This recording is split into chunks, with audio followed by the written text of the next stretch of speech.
Hey friends, how's it going? Ash here, welcome back to Gents. Hope that you're doing well. Guys, today I have one of my favorite releases of this year, easily. Just an amazing scent that I wanna wear it more and more. Every time I smell it, okay? Yeah. And the fragrance is not this one.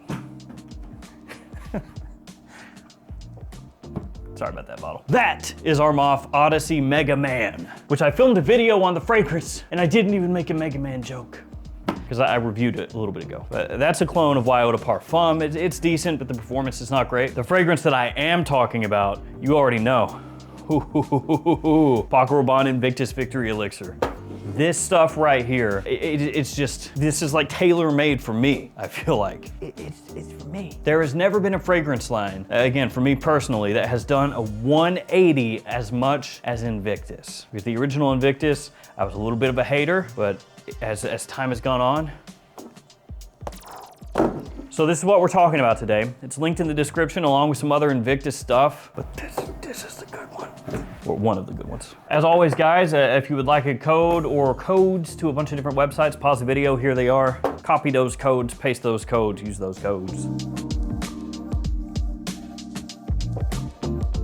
Let's get to talking about this Invictus Victory Elixir. First off, we will look at the presentation. So we got the box, you got the name of the house, name of the fragrance, size and concentration on the front there. It is a Parfum Intense concentration, little PR on top of the box. On the back, you have a QR code and a little info on the fragrance itself. And then on the bottom, ingredients and your batch code. My batch code is 23321. I do like also how on the back it says very long lasting, just letting you know. And here we have the bottle. So your typical Invictus trophy style bottle. It looks really dark. Sometimes you can't tell depending on the light situation, but up top it's black and then it's a gradient down to darker blue at the bottom. And then of course the casing is black on this one as well. On top it says Invictus, Paco Rabanne on the back. On the bottom, you have the batch code etched into the glass and the atomizer is built into the top. So let's go ahead and give it a couple sprays. Here we go. It's not bad.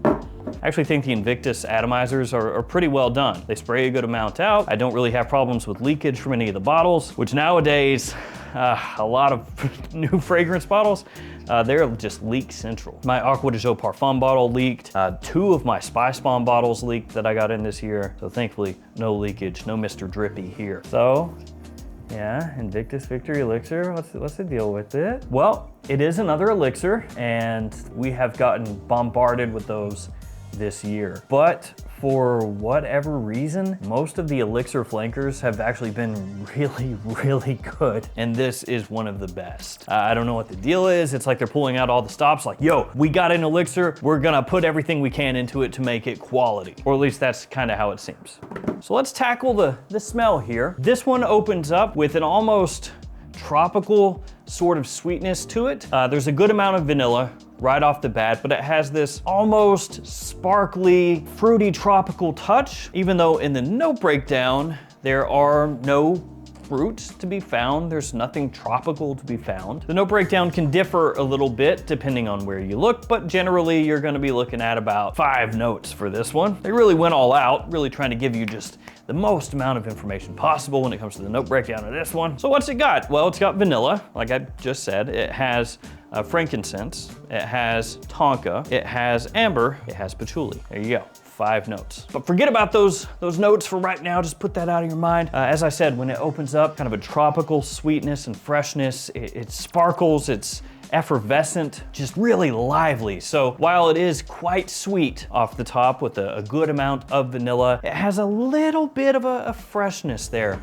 off the top as well. And this is where you're gonna find some similarities to some other fragrances just right off the top. It's a little bit similar to Le Beau Le Parfum, the way that it comes across, of course, Jean Paul Gaultier. And that's where that little hint of the tropical feel kind of comes into play. And then of course, with this being a flanker to Invictus Victory Elixir, it's similar to that one as well. But let's not stop there. It's also been compared to Jean Paul Gaultier's Scandal and Paco Rabanne's 1 million elixir, and actually a whole mess load of other fragrances. So in some way, shape, and form, you can view this fragrance as like an amalgamation of possibly dozens of other scents out there, other sweet, warm fragrances out there, sugary sweet fragrances, put into a perfume blender, and then this pops out. And yet, at the same time, it still smells just like itself. So while it smells like many things, it also smells like just one thing. Now, one of my favorite parts about this fragrance is that almost sparkling sweetness from the vanilla in here. It lingers for a long time. You get tonka that kind of comes together with that vanilla, and they just meld together perfectly. Very warm, but at the same time sugary. And there's this touch of smoke that wafts through, but it's very light. It's not at all an offensive smokiness, just this very appealing, almost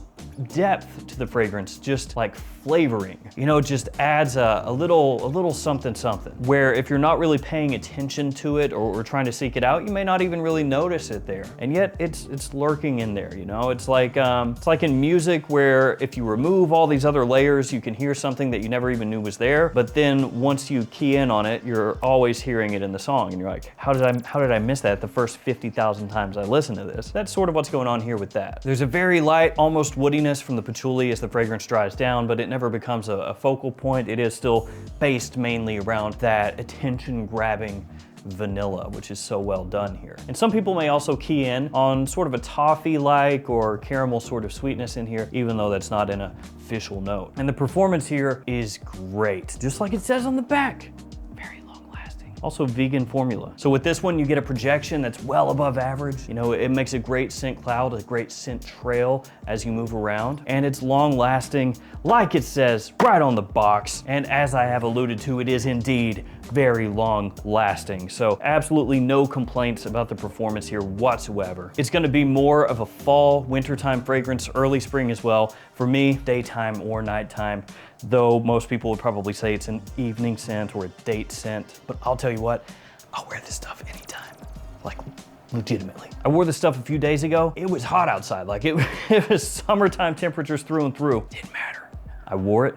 Smelled awesome. And one other thing that I really love about this is that it's almost a spiritual successor for me to this one, Pure Excess Night. And I should also say that it's sort of a spiritual successor to Pure Excess as well. So Pure Excess Night and Pure Excess. Pure Excess Night is getting more and more difficult to find due to the D word.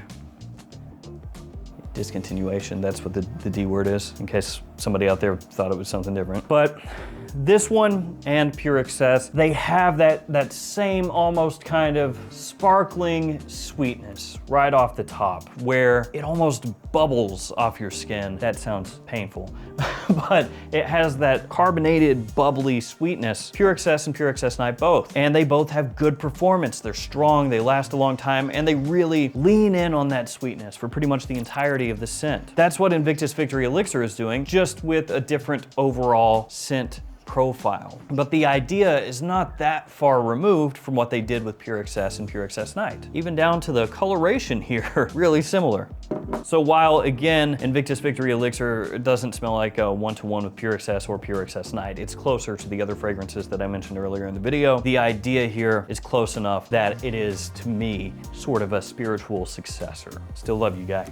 So this one, I am so glad they released. Invictus has changed from a fragrance line where initially I didn't care as much about the new ones coming out, to where now it's one of my more anticipated releases of the year. I cannot wait to see what they do next year, and I'm glad that they've kind of shaken off the Invictus DNA a little bit and they're doing different things within the line. So I'm personally excited that Paco Rabanne has taken the Invictus line in a different direction and maybe shaken off a little bit of that Invictus DNA. And since they've given us different takes on what Invictus could be now, I wouldn't even mind if they revisit the original DNA and do it in a modern way at this point, because they gave me this and I'm happy for that. So there we go, guys. Invictus Victory Elixir. Thank you for hanging with me. Stay safe out there, and I'll see you tomorrow with another fragrance video. See you later.